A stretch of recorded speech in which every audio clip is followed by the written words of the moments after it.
والإسلام ديني ومحمدا رسول الله ويقيني أدنو إليه ساجدا بجبيني اقبل صلاتي وللصلاة.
جب آ جائے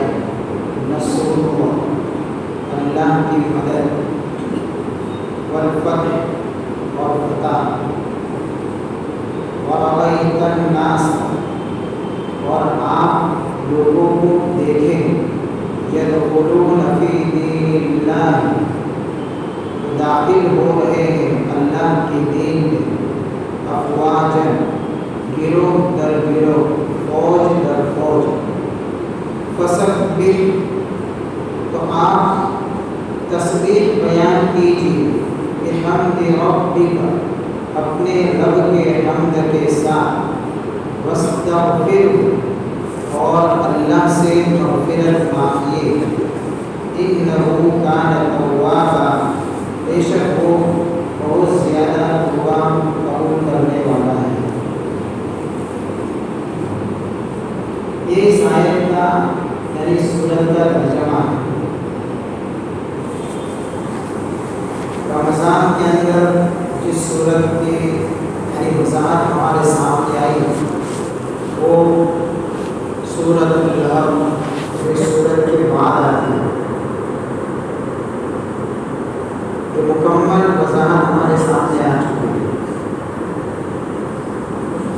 یہ سورت سورہ نصر ہے. اس کا ایک نام سورۃ النصر بھی ہے اور اس کا ایک دوسرا نام سورۃ التوبیخ بھی ہے. نصر کے معنی مدد کے ہوتا ہے. چونکہ اس سورت کی پہلی آیت کے اندر ہی یہ ورڈ موجود ہے اذا جاء نصر اللہ، اور اس سورت کے اندر اللہ کی طرف سے اسلام کی فتح اور دین کی غلبہ کی بشارت سنائی گئی ہے. اس لیے اس سورت کو سورۃ النصر کہتے ہیں. اور اس کا ایک دوسرا نام سورۃ التوبیخ ہے. التوبیخ عربی کا لفظ ہے جس کے معنی ہے کسی کو الوداع کہنا، کسی کو رخصت کرنا. اس سورت کو سورۃ التوبیخ اس لیے کہتے ہیں کہ جس طریقے سے اس سورت میں اللہ کی طرف سے اسلام کے غلبے کی اور فتح مکہ کی بشارت سنائی گئی، وہی اس سورت کے اندر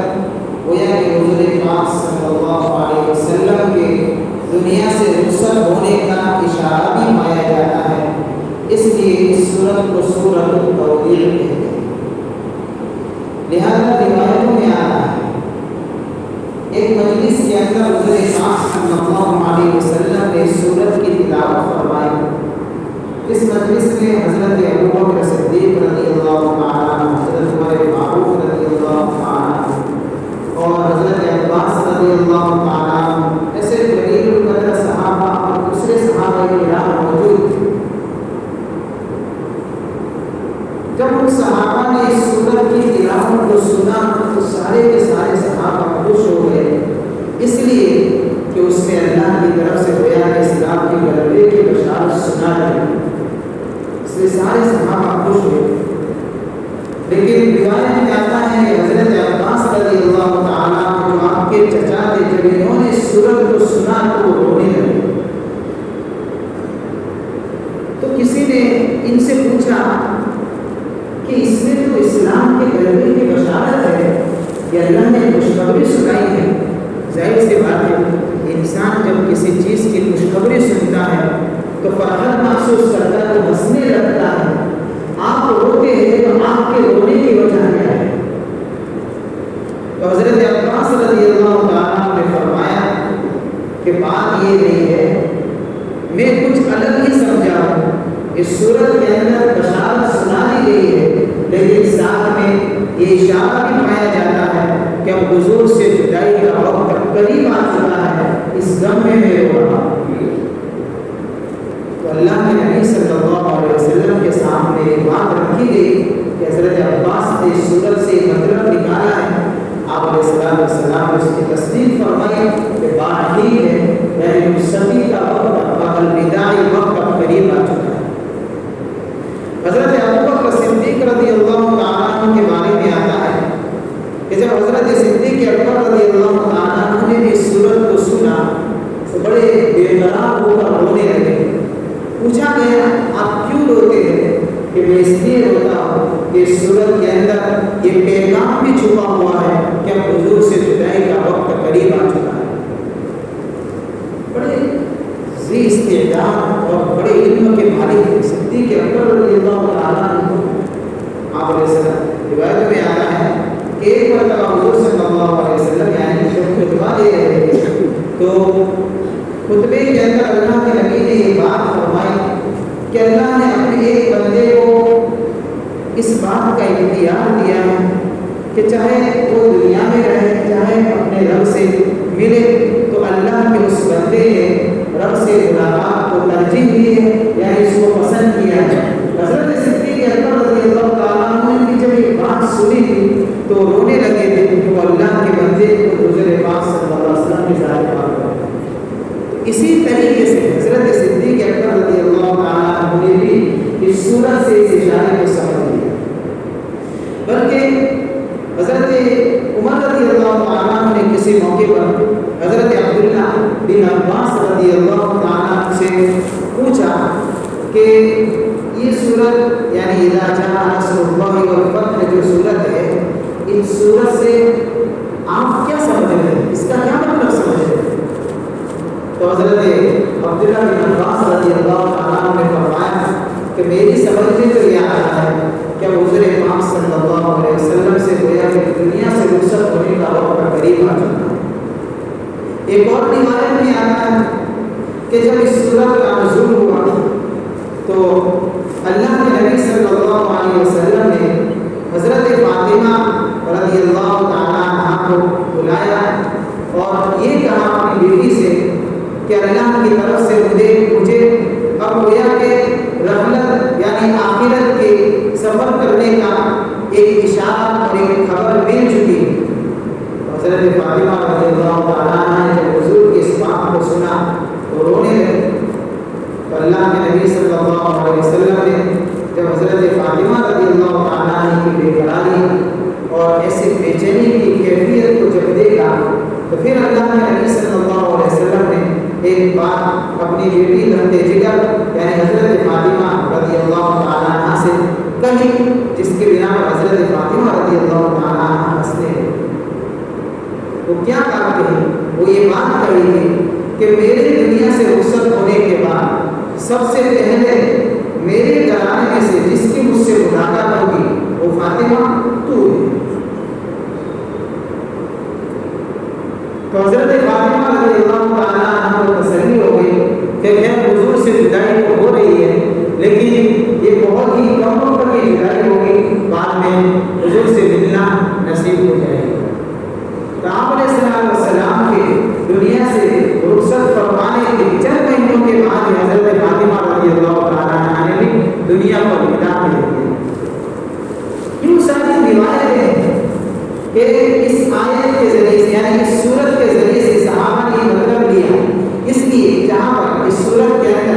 اس بات کی بشارت ہے کہ آپ علیہ السلام کی محنت کے بدلے میں، اس کے نتیجے میں اب اللہ تعالیٰ دین کو غلبہ عطا فرمائے گا۔ ساتھ ساتھ میں یہ اشارہ بھی اندر دے دیا کہ اب آپ کا مشن پورا ہو چکا ہے، آپ کی بعثت کا مقصد پورا ہو چکا ہے، آپ کے بھی دنیا سے رخصت ہونے کا وقت آ چکا ہے۔ اس لیے اس سورت کو سورۃ التودیع کہتے ہیں۔ میں نے بتایا التودیع کے معنی الوداع ہے، کسی کو رخصت کرنا۔ اس سورت کے بارے میں مفسرین کا اس میں اتفاق ہے کہ سب سے اخیر میں جو سورت مکمل طور پر نازل ہوئی، اس کے بعد کوئی سورت مکمل نازل ہوئی، تو مکمل طور پر نازل ہونے والی سورت سورہ نصر۔ البتہ اختلاف اس بات میں ہے کہ یہ سورت فتح مکہ سے پہلے نازل ہوئی یا مکہ فتح ہونے کے بعد نازل ہوئی۔ باقی اس پر کوئی اتفاق ضرور ہے کہ جب یہ آخری سورت ہے کہ جو مکمل طور پر نازل ہوئی، یہ بات الگ ہے کہ اس سورت کے نازل ہونے کے بعد قرآن کی چند آیتیں، کچھ آیتیں، کسی سورت کا کوئی حصہ یہ ضرور نازل ہوا، لیکن مکمل سورت نازل ہوئی۔ جیسے اس سورت کے نازل ہونے کے بعد روایت میں آتا ہے کہ اليوم اکملت لکم دینکم واتممت علیکم نعمتی ورضیت لکم الاسلام دینا، یہ آیت بھی نازل ہوئی۔ یہ سورت اور اس آیت کے نازل ہونے کے بعد حضور پاک صلی اللہ علیہ وسلم کی زندگی کے ایام 80 دن باقی ہے، یعنی گویا کہ آپ علیہ السلام دنیا میں یہ سورت اور اس آیت کے اليوم اکملت لکم سورہ مائدہ کی آیت ہے، اس کے نازل ہونے کے بعد دنیا میں اندر 80 دن قیام فرمایا۔ اس آیت کے بعد جو آیت نازل ہوئی وہ ہے آیت کلالہ ہے، یعنی یستفتون قل اللہ یفتیکم فی الکلالہ، یہ چھٹے پارے کی جہاں سورہ مائدہ شروع ہوتی ہے اس کے 2-4 آیتیں اوپر ہی یہ آیت ہے۔ یہ آیت نازل ہوئی اس کے بعد جب یہ آیت نازل ہوئی تو اس وقت آپ علیہ السلام کے زندگی کے ایام یعنی 50 دن باقی رہ گئے۔ پھر اس آیت کے بعد جو آیت نازل ہوئی لقد جاءکم رسول من انفسکم عزیز علیہ ما عنتم حریص علیکم بالمؤمنین رؤوف رحیم، یہ آیت نازل ہوئی۔ جب یہ آیت نازل ہوئی تو اس وقت حضور پاک صلی اللہ علیہ وسلم کی زندگی کے 35 دن باقی رہ گئے، اور اخیر کے اندر جو آیت نازل ہوئی اس کی بقرہ کی واتقوا یوما ترجعون فیہ الی اللہ، جب یہ آیت نازل ہوئی ایک روایت کے مطابق حضور پاک صلی اللہ علیہ وسلم کی زندگی کے 21 دن باقی رہے، اور ایک روایت کے مطابق آپ علیہ السلام گویا کہ اس آیت کے نازل ہونے کے بعد صرف 7 دن آپ کا دنیا میں قیام ہوتا۔ تو مکمل سورت جو نازل ہوئی ہے اخیر میں یہ سورت ہے، باقی اس سورت کے بعد یہ آیتیں الگ الگ سورتوں کی نازل ضرور ہوئی۔ میں نے بتایا کہ اختلاف اس بات میں کہ سورت مکہ فتح ہونے سے پہلے نازل ہوئی یا مکہ فتح ہونے کے بعد نازل ہوئی، اختلاف اس میں۔ ایک روایت کے اندر آتا ہے کہ مکہ فتح ہونے سے پہلے اس وقت نازل ہوئی جب حضور پاک صلی اللہ علیہ وسلم خیبر کو فتح کر کے واپس لوٹ رہے تھے، تو اس وقت اللہ تعالیٰ نے اس سورت کو گویا کہ اتار کر مکہ کے فتح کی بشارت سنائی کہ اب وہ دن قریب آ چکے ہیں کہ اللہ تعالیٰ اسلام کو غلبہ عطا فرمائے گا، دین کو غلبہ عطا فرمائے گا، اور آپ کی قربانیوں کے نتیجے میں اللہ تعالیٰ مکہ المکرمہ کو باطل کے درگے سے چھڑائے گا۔ یہ خیبر فتح کر کے جب آپ علیہ السلام لوٹ رہے تھے مکہ فتح ہونے سے پہلے، کیونکہ خیبر فتح ہوا مکہ سے پہلے، مکہ کی فتح سن 8 ہجری کے اندر ہے، تو اس وقت یعنی کہ اس سے پہلے خیبر فتح ہوا، اس کے بعد یعنی مکہ کی فتح ہوئی، اس لیے سے پہلے آیت نازل ہوا اور یہ سورت اتری ہے۔ ایک روایت یہ بھی، ایک روایت یہ ہے کہ مکہ فتح ہونے کے بعد یہ آیت ہوئی، جیسے کہ میں نے کہا کہ مینا کے اندر ایام تشریف کے دن چل رہے تھے، حجۃ الوداع کے موقع کے اوپر جب آیت نازل ہوئی الیوم اکملت لکم دینکم، اس وقت یہ سورت نازل ہوئی۔ تو گویا کہ فتح مکہ کے بعد بھی سورت کے نزول کے بارے میں مفسرین نے کہا، تو پھر اس سورت میں بشارت کا مطلب یہ ہوگا کہ اللہ نے یہ جو مکہ کے اندر جو فتح عطا فرمائی اور دین کو جو غلبہ عطا فرمایا، یہ گویا کہ اسلام کی فتح کی ابتدائی مراحل ہے۔ اب اسلام کے غلبے کی ابتدا ہو چکی ہے۔ آپ کے دنیا سے تشریف لے جانے کے بعد خلفائے راشدین کے زمانے میں اللہ تعالیٰ روم اور فارس، اس زمانے کی سپر پاور طاقتیں کہی جانے والی ایسے سپر پاور طاقتوں کو بھی اسلامی مملکت کے حدود میں لے گا اور جگہ جگہ کے اوپر اللہ اسلام کے پرچم کو لہرائے گا۔ ایسی کامل اور مکمل فتح اب اللہ عطا فرمانے والا ہے۔ اس کی ابتدا فتح مکہ سے ہوئی ہے، گویا کہ بشارت سے ہوئی ہے۔ تو اللہ تعالیٰ نے اس آیت کے اندر یعنی اس سورت کے اندر فتح مکہ کی بشارت سنائی ہے۔ مکہ کی فتح سے پہلے یعنی آپ کے ابتدائی زندگی کے مراحل کو بھی سمجھنا چاہیے تاکہ پتہ چلے کہ کتنی بڑی قربانیوں کے بعد اللہ تعالیٰ نے اسلام کو غلبہ عطا فرمایا ہے۔ اللہ کے نبی صلی اللہ علیہ وسلم کی ولادت کا شریفہ، ولادت کا سعادت یہ مکہ المکرمہ میں آپ کی زندگی کے جوانی کے ایام، بچپن کے ایام اسی مکہ کے اندر گزرے ہیں، بلکہ ایک بہت بڑا حصہ حضور کا مکہ کے اندر ہی گزرا ہے اپنی زندگی کا۔ 40 سال سے پہلے حضور پاک صلی اللہ علیہ وسلم کی لوگوں کے اندر وہ عظمت، وہ مقام، وہ مرتبہ تھا کہ سارے مکہ کے لوگ، ہر قبیلے کے لوگ آپ علیہ السلام کو بڑی عظمت کی نگاہ سے دیکھتے تھے، عزت کے ساتھ میں پیش آتے تھے، احترام کے ساتھ میں پیش آتے تھے، بلکہ حضور کی سچائی اور امانت داری کے چرچے ہوا کرتے تھے۔ اپنے مشکل مسائل کو حل کرنے کے لیے یہ مختلف قبیلے کے لوگ حضور کے پاس آیا کرتے تھے اور کئی مسائل کو اللہ کے نبی صلی اللہ علیہ وسلم نے حل بھی کیا۔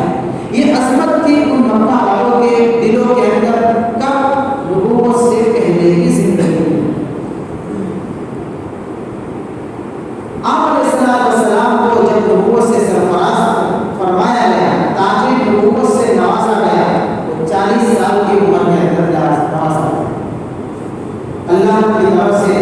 گویا کہ اسلام کی اور دین کی تبلیغ کی ذمہ داری حضور کے 40 سال زندگی گزرنے کے بعد اللہ کی طرف سے حضور کو سونپی گئی۔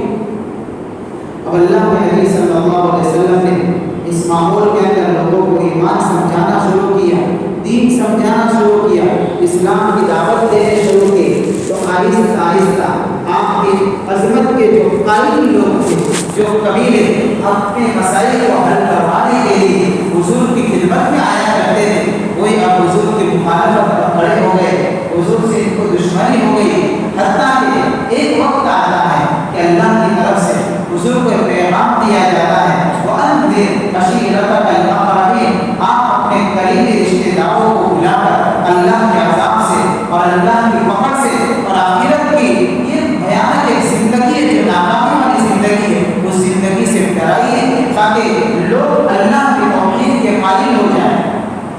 وَأَنذِرْ عَشِيرَتَكَ الْأَقْرَبِينَ، آپ اپنے رشتہ داروں کو بتائیے۔ جب پیغام اللہ نے حضور کو دیا تو میں نے بتایا سورہ لہب کی تفسیر کے اندر کہ جب یہ آیت کا نزول ہوا تو اللہ کے نبی صلی اللہ علیہ وسلم نے سارے قبیلے کے لوگوں کو، قریش کو بھی اور دیگر خاندان جو تھے سارے لوگوں کو صفا پہاڑی پر آواز دے کر جمع کیا، نام لے لے کر جمع کیا، ایک ایک قبیلے کو جمع کیا، انفرادی طور پر جمع کیا، ان کو اسلام کی دعوت دی، دین سمجھایا، لیکن چونکہ مخالفت ان کے گھٹی میں پڑ چکی تھی تو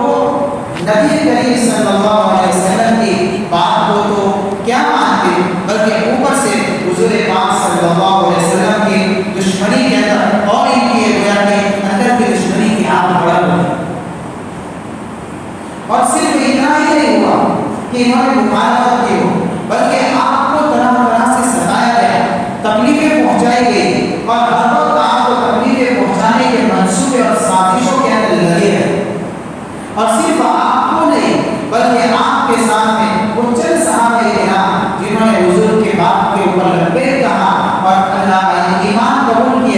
اسلام کی دعوت کو قبول کیا، ان کو بھی اپنے ظلم کے نشان آیا کہ اپنے ظلم و ستم سے ان کو بھی نہیں چھوڑا۔ یہ صحابہ کرام بھی ان کے ظلم کا شکار ہوئے اور ایسے ایسی تکلیفیں پہنچائی کہ ہم بار بار سنتے ہیں کہ جب یہ لوگ جب ایمان قبول کرتے تھے تو ان کو خطرناک یعنی تپتی ہوئی دھوپ کے اوپر ان کو جسم کے کپڑے نکال کر ان کو نیلا کر وہاں گھسیٹا جاتا ہے، ان کو تپتی ہوئی دھوپ کے اندر نکال کر بڑی بڑی چٹانیں اور بڑی بڑی پتھر کی سینے ان کے جسم پر رکھ دی جاتی ہے۔ صحابہ کرام ان کو انگاروں پر لے جایا جاتا ہے۔ حضرت خباب رضی اللہ تعالیٰ عنہ سے حضرت عمر نے ایک مرتبہ پوچھا کہ خباب وہ قربانی کے بارے میں کچھ کارگزاری ہم کو سناؤ کہ کیا کارگزاری ہے جو آپ نے اسلام میں حاضر دی ہے۔ حضرت خباب نے تقریر نہیں کی تھی بلکہ حضرت عمر سے یوں کہا، عمر کارگزاری تو وہ ہے جو سننے کے تو کیا بلکہ وہ دیکھنے کے لائق ہے۔ یہ سنا سکتا ہوں لیکن آپ دیکھیے وہ کارگزاری کیا ہے، کیسے دیکھوں کہ میری کمر کے اوپر سے میرے کرتے کو اٹھا لیجیے۔ آپ کو کارگزاری نظر آئے گی تو اسلام کے خاطر ہمارے اوپر جو حالات آئے ہیں۔ حضرت عمر رضی اللہ تعالیٰ عنہ فرماتے ہیں کہ جب خباب کے یعنی کہ پیچھے سے کرتا اٹھا کر ان کی پیٹھ کو دیکھا گیا تو بالکل کاہلی ہو چکی تھی۔ پوچھا خباب یہ کیا ہے کہ یہ اسلام اور ایمان کے نام پر جو تم نے جس کارگزاری کے بارے میں مجھے سوال کیا یہ اس کا جواب ہے۔ جب کلمہ پڑھا تھا تو گرم انگاروں پر مجھے لٹایا جاتا تھا اور میرے جسم کی چربی پگھل گئی اور اس چربی کے پگھلنے کی وجہ سے انگاروں کے آنکھ پہنچا دی۔ یہ وہ ظلم تھا جو حضور پر بھی کیا گیا اور آپ کے ماننے والے صحابہ کرام پر بھی کیا گیا، لیکن آخر کا وقت کے اندر وہی چند لوگ بھی یعنی کہ ایمان لائے، باقی اکثریت کفر کے اوپر ڈٹی رہی۔ لہٰذا آپ علیہ الصلوۃ والسلام نے سوچا کہ یہ لوگ تو ایمان اور اسلام کو اب قبول کرنے والے جو ہیں، لہٰذا آپ علیہ الصلوۃ والسلام نے اب عرب کے دوسرے قبائل کو ایمان اور اسلام کی دعوت دینے کے بارے میں سوچا کہ حج کے موقع کے اوپر اطراف سے مختلف عرب کے قبائل آتے ہیں، لہٰذا ان کو جا کر میں ایمان کی دعوت دوں، ان کو جا کر میں اسلام کی دعوت دوں، وہ قبول کریں گے کچھ راستہ کھلے گا، اللہ کا حکم اللہ کے بندوں تک پہنچانا میرے لیے آسان ہوگا۔ لہٰذا حج کے موقع کے اوپر جو عرب کے قبائل آیا کرتے تھے اطراف میں سے ان کے بعد جاتے حضور پاک صلی اللہ علیہ وسلم تشریف لے جاتے اور ان کو اسلام کی ایمان کی دعوت دیتے اور ان سے درخواست کرتے کہ تم صرف میری تھوڑی سی مدد کر دو، میں چاہتا ہوں کہ میں اللہ کا حکم اللہ کے بندوں تک پہنچاؤں۔ وہ دل کی بے چینی، وہ دل کی وہ کیفیت، وہ بیکاری کا اظہار کر کے اس انداز سے کہ کچھ نہیں چاہیے، بس اللہ کا حکم اللہ کے بندوں تک پہنچانا یہ میری زندگی کا مقصد ہے، تھوڑی سی تو میری مدد کرو۔ لیکن قریش کا قبیلہ ایک بڑا طاقتور قبیلہ تھا، اس قبیلے کا عرب کے دوسرے قبیلوں کے اوپر دبدبہ تھا، ایک رعب تھا، ان کا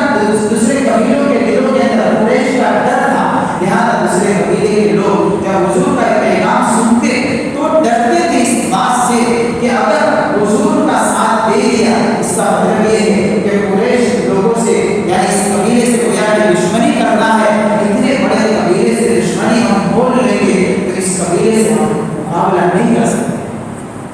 لہٰذا حضور کی بات کو سنتے تو تھے، سمجھتے تو تھے، لیکن وہ قریش کی طاقت کو دیکھ کر لوگ جلدی آپ کی بات کو ایکسیپٹ کرنے کے لیے، قبول کرنے کے لیے تیار نہیں۔ بات تو ان کو آتی تھی سمجھ، لیکن کیسے ہے؟ کیونکہ قریش سے دشمنی کون ہے؟ اس کی طاقت تو بڑی خطرناک طاقت ہے قریش والوں، دبدبہ نہیں، لیکن اللہ کی طرف سے ایک مقدر کے اندر ایک فیصلہ پہلے سے طے تھا کہ اللہ تعالیٰ یہ کام مدینہ والوں سے لینا چاہتا ہے۔ لہٰذا اللہ نے کچھ ایسا نظام بنایا کہ مدینہ کے اندر دو قبیلے آباد تھے جو عرب قبیلے تھے، قبیلے اوس اور قبیلے خزرج۔ اس کے ساتھ میں یہودیوں کے دو قبیلے تھے، میں نے بتایا تھا سورہ ناس کی تفسیر کے اندر یہودیوں کے جو دو قبیلے تھے وہ قبیلے بنو نذیر اور قبیلہ بنو قریظہ، یہ دو قبیلے یہودی کے ہیں، اور دو قبیلے بت پرست یعنی عرب کے تھے، وہ قبیلے اوس اور قبیلے خزرج۔ تو یہ لوگ جو قبیلے اوس اور خزرج کے لوگ جو ہیں انہیں کو انصار کہا جاتا ہے۔ جو حضرت انصار نے ہجرت کر کے آنے والے صحابہ کرام کی مدد کی، وہ انصار کون ہیں؟ یہی دو قبیلے سے تعلق رکھنے والے صحابہ کرام۔ تو اس قبیلے کے تقریباً 6 لوگ حج کے موقع کے اوپر آئے ہیں۔ اللہ کے نبی صلی اللہ علیہ وسلم نے ان کو ایمان کی اسلام کی دعوت دی۔ تو جب ان کو ایمان اور اسلام کی دعوت دی تو انہوں نے قبول کر لی، اور انہوں نے قبول اس لیے کی کہ جو یہودی کے دو قبیلے مدینہ کے اندر جو آباد تھے، قبیلے بنو قریظہ اور بنو نذیر، یہ یہودی ان دونوں قبیلوں کے یعنی اوس اور خزرج والوں کو دھمکاتے رہتے، ڈراتے رہتے، اس بات سے ڈراتے رہتے کہ یہودی کے پاس تو آسمانی کتاب کو اہل کتاب کہلاتا ہے، ان کو پہلے یعنی اپنی آسمانی کتابوں کے اندر حضور کے آمد کی بشارت دی گئی، آپ کی پہچان کروائی گئی، یعنی نشانیاں اور علامتیں بیان کی گئی۔ لہذا دونوں قبیلے نذیر اور قریظہ، یہ دو قبیلے جو یہودیوں کے تھے، وہ اوس اور خزرج والے کو کہتے تھے کہ بھائی یہ نبی آخر الزمان یعنی کہ تشریف لانے والے ہیں، جو وہ نبی آئیں گے ہم ان پر ایمان لائیں گے، اور جو ان پر ایمان لائے گا تو اللہ نے مدد کا وعدہ ہے، ہم ان سے مل کر تمہارے ایک کو پکڑ کر تمہارا صفایا کریں گے۔ یہ دھمکاتے رہتے تھے کس کو؟ اوس اور خزرج والے۔ تو اللہ کے نبی صلی اللہ علیہ وسلم نے جو اوس اور خزرج کے جو 5-6 لوگ یہ حج کے موقع پر آئے تھے، جب ان کو اسلام کی دعوت دی تو ان کو یہودیوں کے وہ بات یاد آ گئی، کرے تو یہ دھمکی تو ہم کو دی جاتی ہے، تو پہلا موقع ہم کو ملا ہے، ہم پہلے ایمان قبول کرتے ہیں تو وہ دھمکی جو ہم کو دی جاتی ہے اس سے ہم کو نجات ملے گی۔ لہٰذا ان کو یہودیوں کی وہ بات تو یاد تھی، ان کے پاس تو آسمانی کتاب نہیں تھی، اوس اور خزرج کی باتیں تو بت پرستی کرتے ہیں، تو جاہل تھے، ان کو کیا پتا، لیکن وہ یہودیوں کے سامنے رہ کر اور ان کی دھمکیاں سن کر ان کو وہ باتیں یاد آ گئی۔ لہٰذا ان 6 آدمیوں نے حضور پاک صلی اللہ علیہ وسلم کے ہاتھ پر جو مدینہ سے آئے تھے ایمان قبول کر دیا، اور ایمان قبول کر کے ان 6 آدمیوں سو پر کوئی تفصیل گفتگو نہیں ہوئی تو واپس چلے گئے، اور حضور سے فرمایا کہ آئندہ دوبارہ یعنی آئے۔ حج کے دوسرے سال اب 12 لوگ آئے، جو 12 لوگ آئے اس میں سے 5 لوگ کو گزشتہ سال والے جنہوں نے ایمان قبول کر دیا تھا، باقی کے یعنی 7 لوگ ایسے تھے جو نئے تھے، انہوں نے آ کر حضور پاک صلی اللہ علیہ وسلم کے ہاتھ پر یعنی بیعت ایمان قبول کیا اور آپ کے ہاتھ پر بیعت کی۔ اسی کو کہتے ہیں بیعت عقبہ اولا۔ جو مدینہ سے جو 12 افراد آئے ہیں اور آپ کے ہاتھ پر جو بیعت ہوئی اسی کو کہتے ہیں بیعت عقبہ اولا۔ اس وقت انہوں نے یہ کہا کہ یا رسول اللہ صلی اللہ علیہ وسلم آپ ہمارے ساتھ اپنے تربیت یافتہ صحابہ میں سے کوئی ایک صحابی کو بھیج دیجیے تاکہ وہ مکہ آ کر یہ ہم کو قرآن کی، ایمان کی اور دین کی جو تعلیمات آپ کو دی گئی ہے وہ تعلیمات سے ہم کو واقف کرائے۔ تو پہلے حضرت مصعب بن عمیر رضی اللہ تعالیٰ عنہ کو اللہ کے نبی نے ان کے سامنے بھیجا، بعد میں عبداللہ ابن ام مکتوم کو بھی بھیجا۔ حضرت مصعب رضی اللہ تعالیٰ عنہ جا کر وہاں پر اسعد بن زرارہ رضی اللہ تعالیٰ عنہ کے مکان پر ٹھہرے۔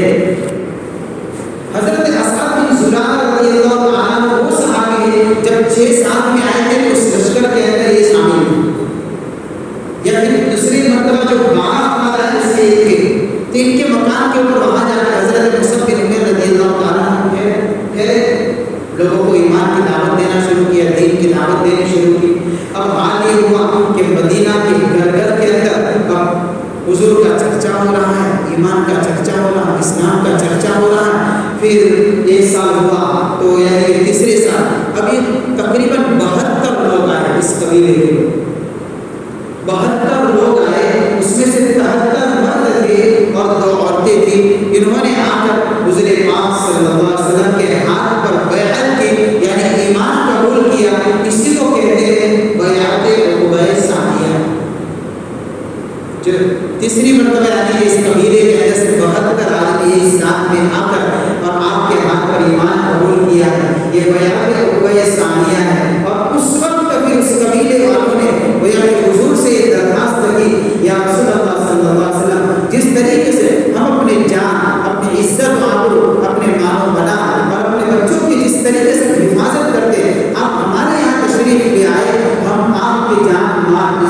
تحفظ اور آپ کے ہر چیز کی حفاظت ہماری ذمہ داری ہے. آپ کی حفاظت کے لیے آپ کے حفظ ہماری ہر چیز کے اوپر یہ حضور کو دعوت دی. اس کے بعد پھر ہجرت کا واقعہ پیش آیا ہے جو انشاءاللہ آئندہ مجلس میں آپ کے سامنے رکھوں گا. اللہ تعالیٰ ہمیں دین کے نام پر ہمارے دلوں کے اندر قربانی کا جذبہ پیدا فرمائے. اللہ عمل کی توفیق عطا فرمائے.